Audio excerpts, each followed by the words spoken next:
I don't know what's going on, but I need some advice. I've changed the names and ages, especially since my family is on Reddit. They don't follow me, but if this blows up and they find out, things might get worse. Please give constructive criticism. I'm already hurt and just looking for advice, so no mean comments, please. The title gives a lot away. My stepsister is dating my ex. Can you believe it? Neither can I. To make it worse, they're not just dating. They're getting married in a month. I have to pretend I'm happy and give them my blessings. I feel betrayed not just by them, but by my whole family for celebrating this. It's making me sick, especially since I'm barely over my ex. Everyone knows we were together for over 3 years, and he moved on in just 4 months. I always thought we would get married, but he broke up with me over a lie about me cheating. I didn't cheat, and I swear I didn't. I explained everything to him, but he still called me a cheater and a liar. Now he's getting married to my stepsister. Out of all the people in the world, he chose her. He knew what I went through because of her and how badly she's treated me. And still, he did this. The worst part is that they seem so in love. The cold, mean guy I knew is gone, replaced by someone new who's trying to be a better man for her. My family keeps rubbing it in my face, saying things change when the right person comes along. Every word shatters me. I have to pretend I'm happy for them, but it's not normal for my stepsister to date my ex of 3 years, knowing we were going to get married. I feel utterly betrayed. I don't think I can get through this month with all the wedding preparations. It's breaking me more and more. I just want to run away from all this chaos and start a new life without anyone disturbing me. It sounds so easy when you're heartbroken and desperate for a solution, or at least hope. I don't know why I'm going through so much, and I just want the pain to go away. I wish my dad was still alive. He would understand my heartbreak and believe I never cheated. I know my ex used that as an excuse. Even my mother thinks I'm the bad guy in all this. She never loved me, but when I needed her, she left me for her new family. My ex will paint me as the bad guy, then show up with my stepsister and marry her. This next month will be the worst of my life. I just know it. In 31 days, he and I will be done for good. He'll start a new life, and I'll try starting mine. I'm not hurt by the breakup. I'm hurt by the false accusations and now this whole situation. Any advice would help, and I'm open to trying even the silliest ideas. I'm really desperate. Sorry again for my unhealthy coping mechanisms. Sometimes you just give in, I guess. Thank you for bearing with my drunken, sad rants.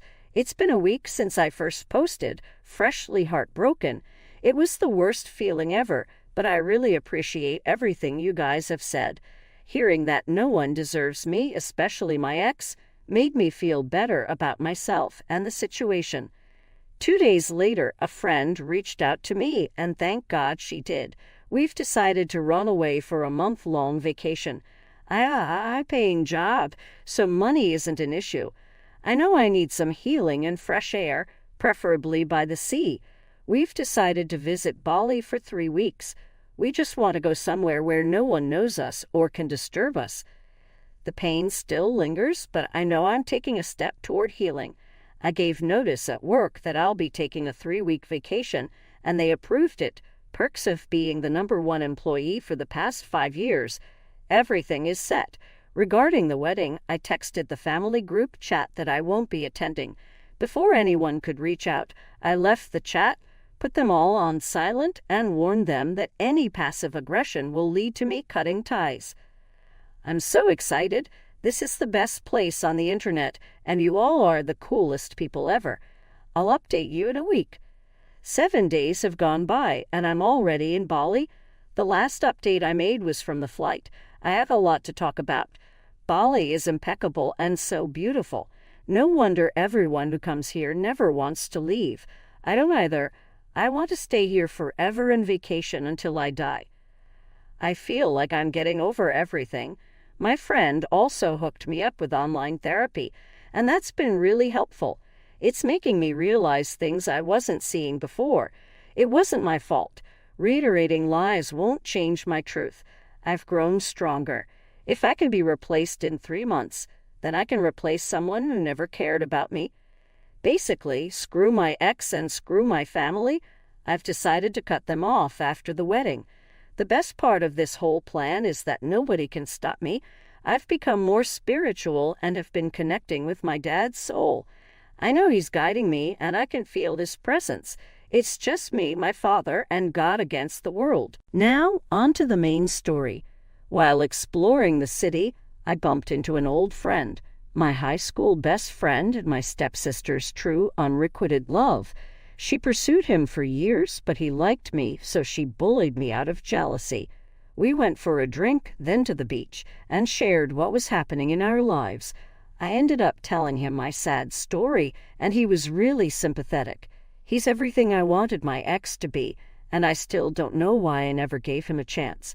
We talked and ended up spending the night together. It was the best night ever. I felt so connected to him. We haven't become exclusive yet, and we're definitely taking it slowly. Don't worry about my other friend being left out. Her boyfriend joined us this weekend too. Now we both have our partners with us, and it feels complete. We're returning home tomorrow, and the wedding is in 2 days. We'll arrive in 1 day, rest the next, and then show up to the wedding. Yes, I've decided to attend and show them how much I've healed. It's time for my stepsister to know how I felt. And no, I'm not manipulating anyone. It was his idea to show up together. This is going to be the best Sunday of my life. So, the final update for this post.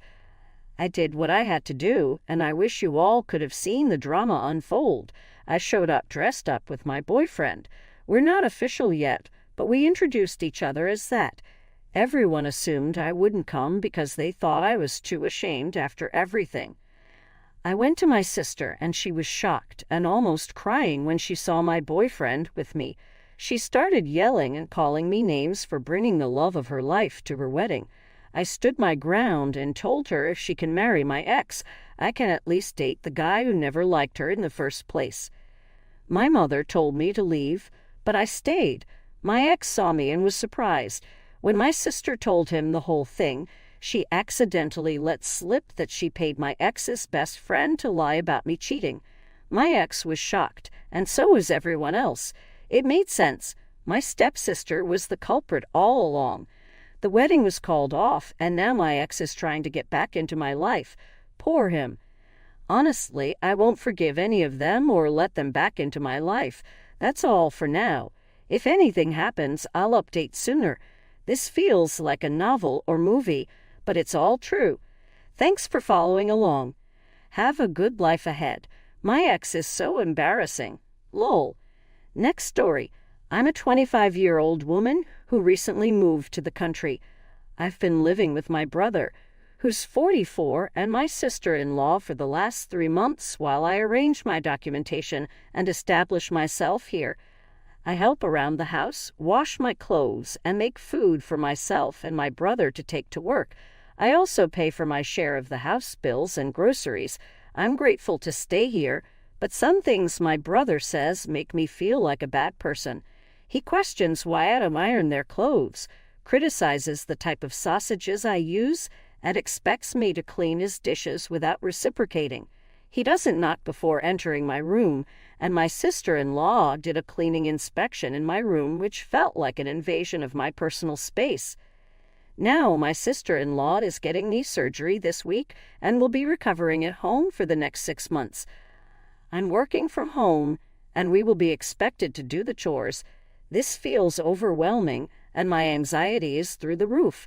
I found a place to stay and intend to move out this week because I don't want to be treated this way. I haven't told them yet.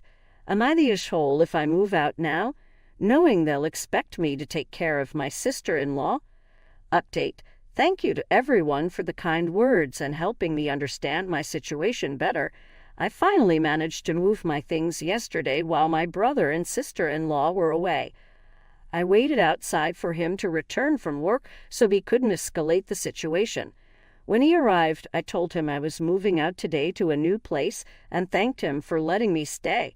We didn't have a big fallout as I expected because I think he knew I was planning something. I'm happy he didn't cause a big scene and I was able to get out, not the asshole. They were nice to let you stay, and you contributed positively to their lives. They did something that made you uncomfortable, and you have good reason to think it will get worse. You have every right to move out. You need peace to work from home effectively. Wow, OP, I'm sorry you're being treated that way. You're not a cleaner and cook, and that's basically how they're treating you, invading your space. You need to move out. If they start guilt-tripping you, be honest and tell them that how you were treated was impacting your mental health and you need your own space. Next story. My dad met my former stepmom, Sarah, when I was 9.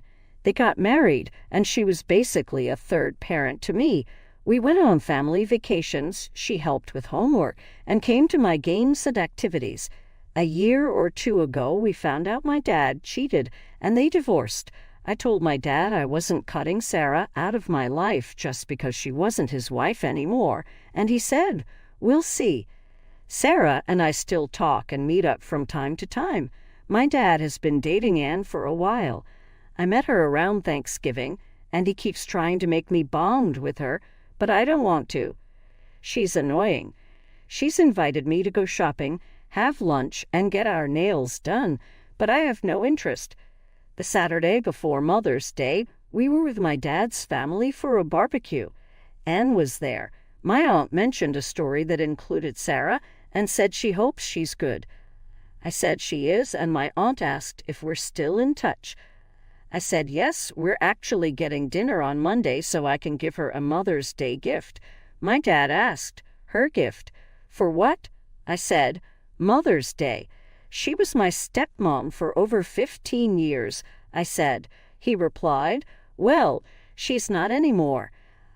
I ignored him and started talking about something else.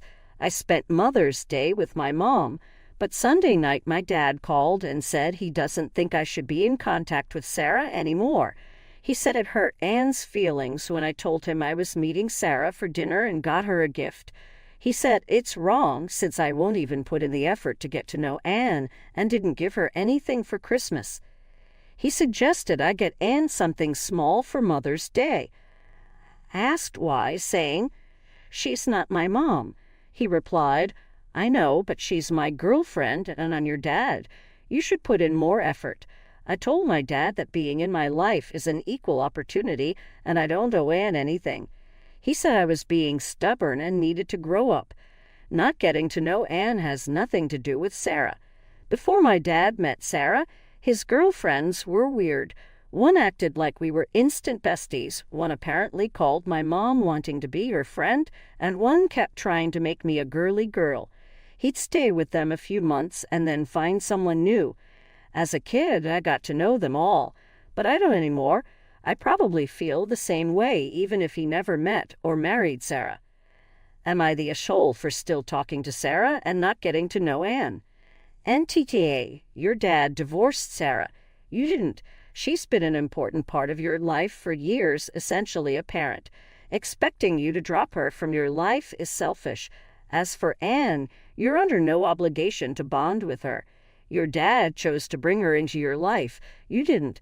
Expecting you to get her a Mother's Day gift is weird since she was never a mother to you and became part of your dad's life